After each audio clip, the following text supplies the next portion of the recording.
Hi, my name is Tamara and I'm born with hereditary spastic paraplegia, and I made a page all about it so people with it, people who know somebody who has it, or even people with cerebral palsy can get an understanding about side effects and things that I went through, things that I didn't go through, and all that kind of stuff, things I can and can't do.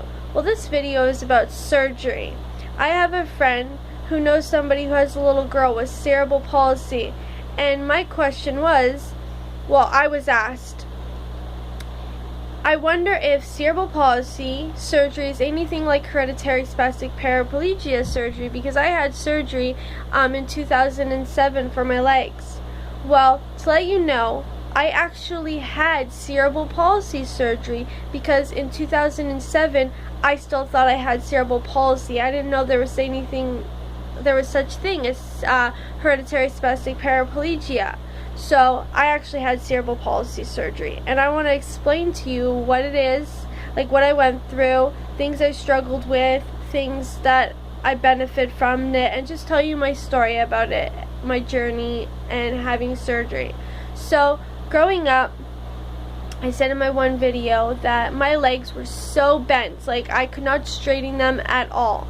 And I had to wear casts, braces. I went through Botox, which are injections in your legs, which are very painful. But I went through therapy and all kinds of stuff, and my legs just would not go straight. So we finally said yes to surgery. And when I went for surgery, this is what they did. So,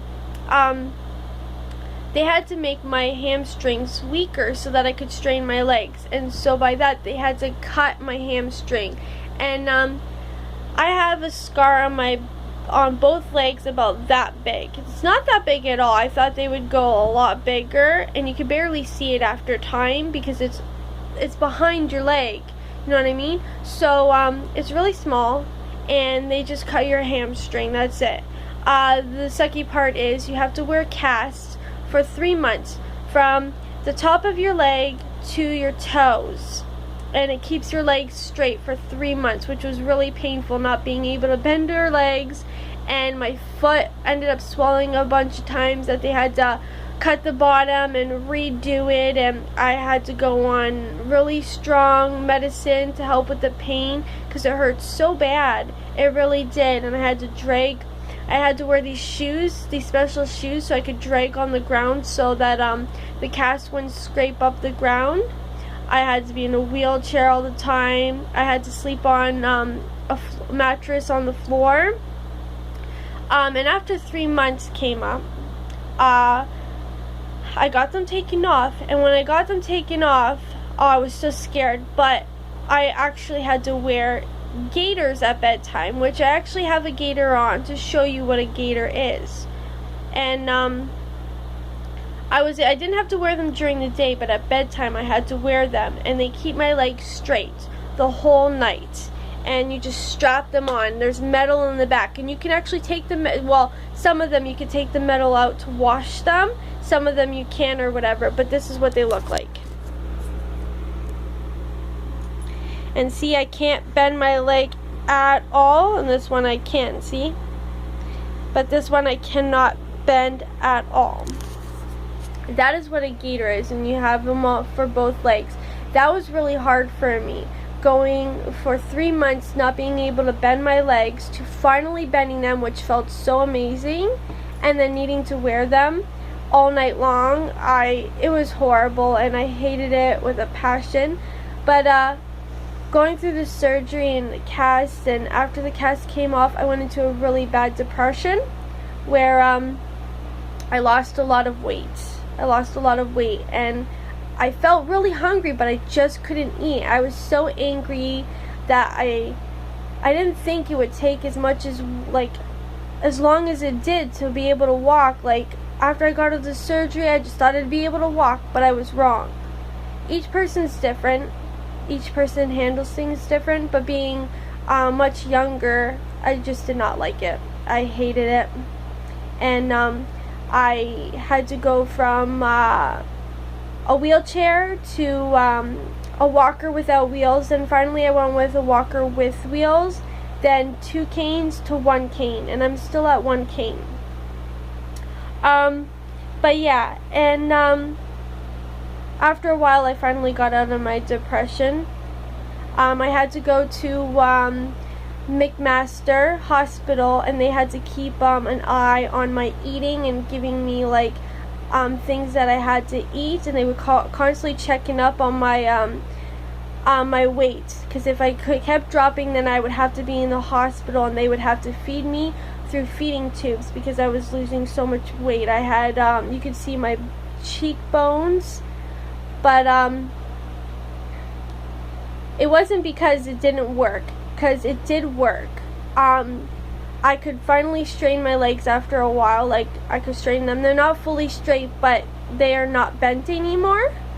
I do not walk on my tippy toes anymore. I walk flat, like flat foot. And my feet don't go inwards as much. They still go inwards a little bit, but not so much. It was hard, the whole surgery and the process and stuff like that, but I am glad that I went for it because I am a lot better. And after surgery, like when I had surgery, I didn't know I would have to learn everything all over again. I thought walking, yes, of course I'd have to learn that all over again, but I didn't know I had to like learn everything, and it was so hard. I had to learn how to ride a bike, jump, run, walk, everything that I was able to do, I had to learn how to do all over again. The only thing that I can't do right now is actually run, but I can jump, I can ride a bike, I can swim, and I use a cane to walk. But yes, so to my friends, surgery is not horrible, and it will be tough, but it is worth it. It is worth it. You just have to go through a lot of like pain and work and struggles, but at the end of it, it is a lot better. And when you have somebody who is there helping you, it's great. When I was trying to walk, I was beating myself up constantly, like I should be able to do this, why can't I do this? And I would beat myself up. And then I had my older brother, who was the one that kept motivating me and kept pushing me to actually keep trying, and he kept saying it will get better, just be happy you can do 3 steps, because I would only be able to do 2 steps or 3 steps, and then I would fall, and I'd just get so mad, like I should be able to walk more than this, and I'd get so mad. And he was there holding my hands, helping me walk and stuff. I give him a lot of credit for me being able to walk again, because if it wasn't for my brother, I probably wouldn't be able to walk again. And but yeah, so having friends and family around helping you through those hard times, learning how to do everything all over again, it's worth it. It does suck, and it's very painful, but you should really consider it. That is just my opinion. It's all up to you, but this is just how I feel. So I hope this helps. If you have any questions, just let me know, and I will let you know. I'll do another video, okay? Okay, have a great day. Bye!